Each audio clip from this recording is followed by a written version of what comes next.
Graines de reporters scientifiques.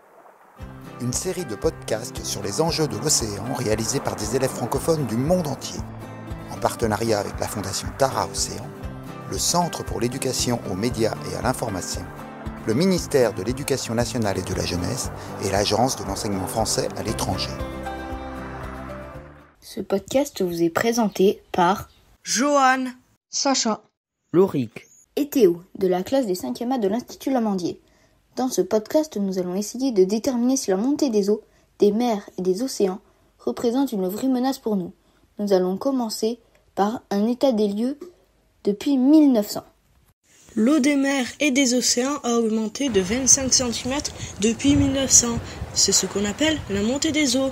D'après les études de la NOAA, NASA, le niveau de la mer augmente d'environ 4 mm par an.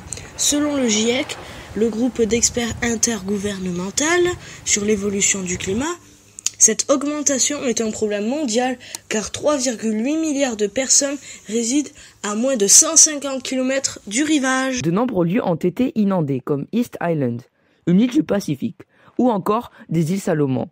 En 2050, des pays comme les Pays-Bas pourraient commencer à être submergés alors que d'autres régions du monde auraient des pénuries d'eau potable.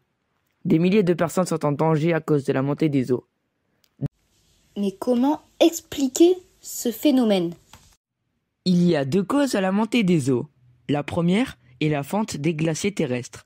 La fonte des banquises, elle, n'a aucun effet sur le niveau des mers et des océans. Selon le GIEC, 28 000 milliards de tonnes de glace ont disparu depuis 1994. Le taux de fonte des glaces a augmenté de 65% en 30 ans. La deuxième est la dilatation thermique. L'eau va augmenter en température et va se dilater. Mais qu'est-ce que ça veut dire, se dilater ? Se dilater veut dire que l'eau prend plus de volume. À partir de 4 degrés, l'eau se dilate. Plus l'eau est chauffée, plus son volume augmente. C'est le même principe que l'air chaud qui gonfle la montgolfière. Comment tout cela est arrivé ? la dilatation thermique et la fonte des glaciers terrestres sont arrivées car il y a trop de gaz à effet de serre. Les gaz à effet de serre sont des gaz atmosphériques, en particulier le CO2. Ils sont issus des consommations des énergies fossiles, qui sont des énergies non renouvelables. L'humain est donc responsable de la montée des eaux. Quelle est la conséquence sur le niveau des mers et des océans si on ne réduit pas notre consommation de gaz à effet de serre ? D'après le GIEC, en 2100, si on ne réduit pas notre consommation de gaz à effet de serre, l'eau pourra monter de 2 mètres. Mais si on réduit notre consommation, elle pourra être montée de 1 mètre.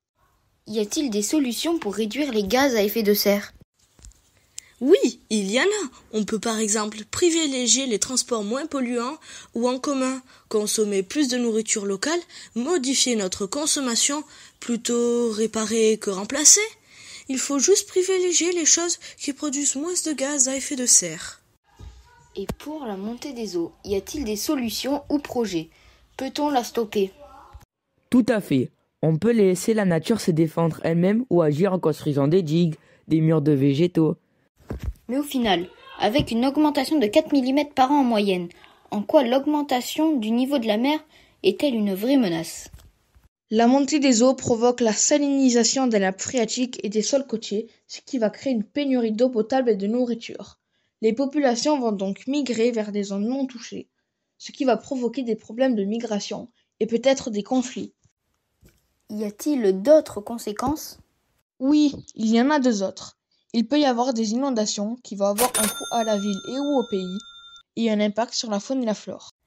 Entre les morts, l'impact sur la faune et la flore, les inondations coûteuses, les îles et les pays submergés, on peut donc en conclure que la montée des eaux est une vraie menace. Précisons quand même qu'il est encore possible d'agir pour limiter l'impact. Nos actions au quotidien peuvent modifier l'impact global du changement climatique. Merci de nous avoir écoutés. Au revoir. Et surtout, n'oubliez pas vos gestes éco-citoyens. C'était Graines de reporters scientifiques, une enquête sur les enjeux de l'océan. Retrouvez tous les podcasts audio et vidéo sur la plateforme lesdessous de l'océan.fondationtaraocéan.org.